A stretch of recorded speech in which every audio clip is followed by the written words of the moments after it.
Барлықтарыңызға сәлем. Бүгінгі талқылайтын тақырып жүрек жеткіліксіздігін емдеуге арналған дәрілер. Жүрек жетіспеушілігі систолалық және диастолалық деп екіге бөлінеді. Жүректің қан айдау тиімділігін төмендеуі, сол жақ қарыншаның жиырылу қабілетінің төмендеуі бұл систолалық жүрек жетіспеушілігі. Ал қарыншаның созылу қабілетінің төмендеуі, қанмен дұрыс тола алмауы бұл диастолалық жүрек жетіспеушілігі деп аталады. Екі жағдайда да қан айналымы азаяды. Систолалық жүрек жетіспеушілігі кезінде лақтыру фракциясы төмендейді, ал диастолалық жүрек жетіспеушілігі кезінде әдетте сақталады. Жүрек жетіспеушілігінің патофизиологиясы бұл қарыншаның жиырылу қабілетінің төмендеуі және ренин, ангиотензин, альдостерон жүйесінің және симпатикалық жүйке жүйесінің қосылуы. Бұл екі жүйе жүрек жетіспеушілігі кезінде компенсаторлы механизм ретінде іске қосылады, бірақ бұлар пайда әкелмейді. Керісінше бұлардың зияны көбірек болады. Бұл жүйелер тамырлардың тарылуына, жүрек соғуының жиілеуіне және қан қысымының жоғарылауына алып келеді. Бұл жүректің жұмысын одан сайын қиындатады. Ал альдостерон болатын болса, осы жүрек жетіспеушілігі кезінде рас жүйесі іске қосылған кезде альдостерон жоғарылайды және альдостерон деңгейінің жоғарылауы қарынша құрылымының өзгеруіне, миокардтың тыртықтануына және қан тамырлардың зақымдануына алып келеді және ауруды одан сайын нашарлатады. Екінші жағынан натрий уретикалық пептид жүйесі де қосылады. Бұл жүйе жүректі қорғайды, ол қан тамырларды кеңейтеді, натрий мен суды сыртқа шығарады және жүрек құрылымының өзгеруін тежейді. Жүрек жетіспеушілігін емдеуге арналған препараттардың көбі рас және симпатикалық жүйенің белсенділігін тежеуге немесе натрий уретикалық жүйені ынталандыруға бағытталған. Басқа дәрілер қарыншаның жиырылу қабілетін арттырады немесе судың сақталуын азайтады. Бұл жүрек жетіспеушілігінің негізгі белгісі. Лақтыру фракциясы төмендеген науқастар үшін алғашқы қатардағы терапия ол ангиотензинді айналдырушы ферменттердің ингибиторлары және бета-блокаторлар кіреді. Ангиотензин айналдырушы ферменттің ингибиторлары, бұлардың барлығы прилмен аяқталады. Каптоприл, энолаприл, лизинаприл, рамиприл, фосинаприл, периндаприл, трандоприл деген секілді препараттар. Бұл препараттар ангиотензин 1-ді ангиотензин 2-ке айналдыратын ферментті тежейді. Осы ферментті тежеу арқылы рас жүйесінің белсенділігін төмендетеді.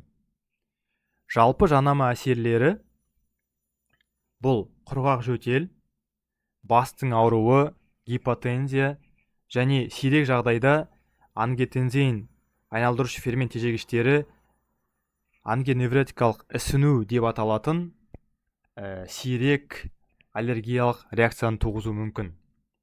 Келесі топтың препараттары бұл ангиотензин рецепторларының блокаторлары, қысқаша ARB. Бұл ангиотензин 2-нің әсерін тежейді. Сонда ангиотензин 2-нің рецепторларын тежейді. Бұл дәрілердің әсер ету механизмі ангиотензин айналдырушы фермент ингибиторлеріне ұқсас, орысша айтқанда АПФ-тің әсерлеріне ұқсас, бірақ бұлар әдетте жөтел туғызбайды. Бұлардың тиімділігі төмендеу және көбінесе АЭФ тежегіштерін қабылдай алмайтын науқастарға қолданылады. Және бұл препараттар сартанмен бітеді. Вальсартан, телмисартан, кандесартан және лазартан жатады бұларға. Келесі препараттар бұлар бета-блокаторлар, бисопролол, карведилол, метапролол, нибиволол, ололмен бітеді. Және бұл препараттар жүрек соғуын баяулатады. Өйткені олар жүректегі бета-1 аденергиялық рецепторларға байланысып, оларды тежеп, блоктап, симпатикалық әсерді тежейді. Жалпы жанама әсерлеріне гипотензия жатады және сирек және ауыр жанама әсерлерге брадикардия және АВ блокада жатады. Келесі препараттар бұл вазодилататорлар, бұларға гидролазин және изосорбидинитрат жатады. Вазодилататорлар қан қысымын төмендетеді және көбіне ангиотензинді айналдырушы фермент тежегіштері немесе ARB-ді көтере алмайтын науқастарға қолданылады. Жанама әсерлеріне жүрек айну, бөртпе, буындардың ауруы және тахикардия кіреді. Диуретиктер көбінесе сұйықтықтың жиналуын азайту үшін тағайындалады. Біріншісі ілмектік диуретиктер, бұларға фуросемид, торосемид, этакрин қышқылы, буметанин жатады. Ілмектік диуретиктер тиімділігі жоғары және көп науқастарға қолданылады. Ал екінші топ бұл тиазидті диуретиктер, бұларға гидрохлортиазид және металазон жатады. Бұл препараттардың тиімділігі ілмектік диуретиктерге қарағанда төмен, бірақ бұлардың вазодилатациялық әсері бар, қан тамырларды кеңейтеді, сондықтан гипертензиясы бар және сұйықтықтың жеңіл жинақталуы бар науқастарға қолайлы болып табылады. Негізгі жанама әсерлері бұл препараттардың ол электролит балансының бұзылуы және метаболикалық алкалоз және гиповолемия жатады. Альдостерон рецепторларының антагонистері бұл препараттарға эплеренон және спиронолактон жатады. Бұл препараттар альдостеронның әрекетін тежейді. Альдостеронның негізгі функциясы натрий мен суды организмде ұстап және калийді сыртқа шығару. Альдостерон антагонистері калий сақтаушы диуретиктер ретінде әсер етеді. Дегенмен жүрек жетіспеушілігін емдеудегі олардың негізгі әсері ол альдостеронның жүрек пен қан тамырларына тигізетін зиянды әсерлерін тежеумен байланысты. Мысалы, алдыңғы слайдтарда айтқанымын, альдостерон жоғарылайтын болса, онда ол альдостерон қарыншаның құрылымының өзгеруіне алып келеді, миокардтың тыртықтандыруын және қан тамырларының зақымдануын ынталандырады. Ал мынау препараттар альдостеронды азайту арқылы, рецепторларын блоктау арқылы осы өзгерістерін алдын алады. Негізгі жанама әсерлері гиперкалемия және бүйрек функциясының бұзылысы. Дигоксин жүрек бұлшықетінің жиырылғыштығын арттырады.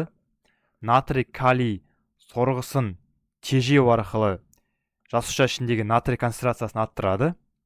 Бұл натрий кальций алмасушысы арқылы жасуша ішіндегі кальций деңгейін арттырады. Жоғары кальций деңгейі бұлшықеттің жиырылғыштығын күшейтеді.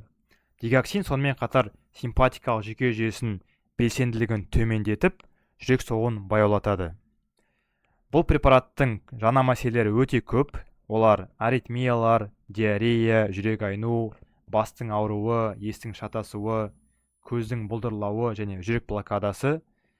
Жанама әсерлері өте көп болғандықтан, бұл препарат көбінесе басқа препараттар әсер етпеген кезде, сол кезде науқастарға қолданылады.